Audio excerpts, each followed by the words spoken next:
coming in at number 1, Patrick, it's a shock. No, kidding. Ian Book is our most important player for Notre Dame in this 2020 season. Again, should not shock anyone. I mean, it's really as simple as he's the quarterback. If he goes down, you have Brendan Clark and Drew Pine behind him as the scholarship quarterbacks. And if he hits and really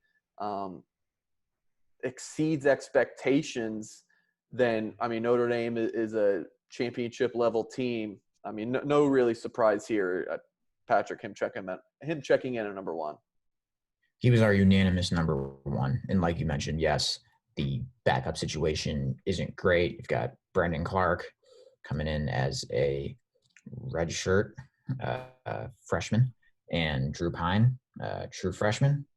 Not exactly a proven group in any sense, but let's not make any mistake. This ranking is about what Book can do himself when he is out there and where Notre Dame can go when he's on, and some of the limitations that we see when he's not on.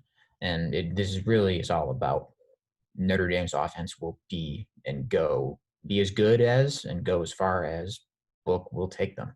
We saw how he played in November when Notre Dame won every game that month, won the bowl game when he was great. It didn't seem like he was panicking too much. He wasn't, rushing throws and missing throws. He was really sitting back there in the pocket with a lot of, good poise and just being able to deliver clean, accurate passes.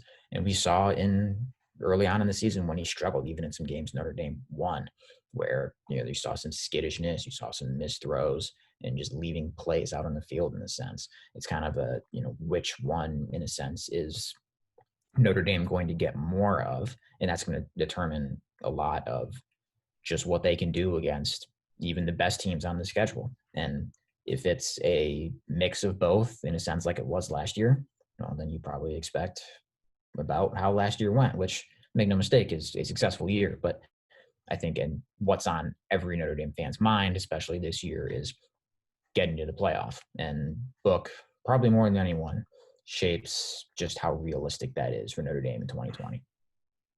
Of course, he's going to need the tools around him to succeed and take that next step. If I'm a quarterback, thankfully for Notre Dame, I'm not the starting quarterback, but if I'm Ian Book, you look at receivers, tight ends, running backs, and offensive line. Which one would I want to be the best? I would want to have my offensive line be that strongest unit of the three. And that is the case. Like we talked about with Liam Eichenberg in that video, make sure to check that out at blueandgold.com or search us on YouTube, Blue and Gold Illustrated.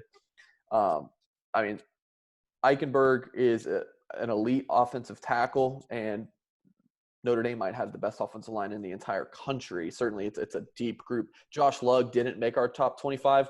I'm sure some people put him on there just because if someone does go down, then Josh Lugg can step in. So it's a deep, very talented offensive line.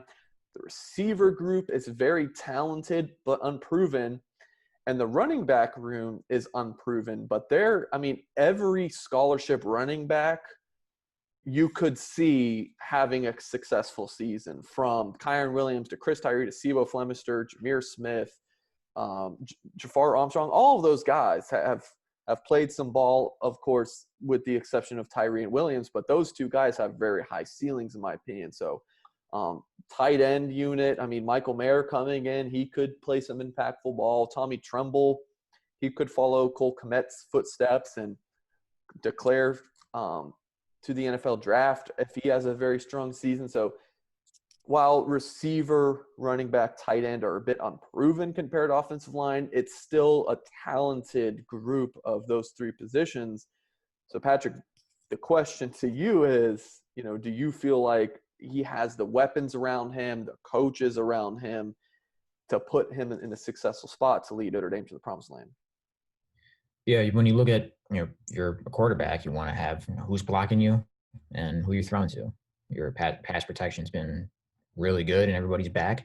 And weapons, who he's throwing to, unproven, but certainly talented and enticing guys. And Braden Lindsey with the speed, Kevin Austin with the kind of number one receiver ability and deep threat, and Tommy Tremble is a tight end who can be kind of a movable piece to use everywhere, whether that's out of the slot, in line, out of the backfield. His versatility, I think, is something that'll really help Notre Dame this year. A lot to like there about the potential of who he's going to throw to. I think the running game is still kind of behind that in the sense of what the ceiling is, who's proven, but those two big pillars of what makes a quarterback friendly situation, I think Notre Dame's in a decent spot in a lot of those, and for Book to thrive. And we talk about the coaching and the coordinators. Big kind of prove it year for Tommy Rees in his first year in the bowl game. Of course, the win over Iowa State was a good audition. He and Book are as close as they can be, given Rees's previous spot as the quarterback coach and quarterback coach only before he got promoted. That relationship is strong in the sense that you don't have to worry about there being getting to know each other, getting to know each other's games, or especially Rees getting to know what Book can do because he's been there for all of Book's tenure as a starter. And certainly you think about Book getting to learn Rees's rhythm as a play caller as Rees goes on and gets more games under his belt. But that relationship, as far as new coordinator, proven quarterback, and one spring practice because of the coronavirus, that's in a really, really good spot between quarterback and offensive coordinator. Patrick, did you consider Kyle Hamilton for your top spot? I did. I certainly thought about it. I mean, he's the best player on the team, the highest ceiling player on the team, certainly the one who everybody thinks is Notre Dame's best draft prospect, regardless of class. But Book's a quarterback. He's going to take him. Notre Dame's going to go where he takes him. And that had to win out as it did for everyone else who voted in our poll.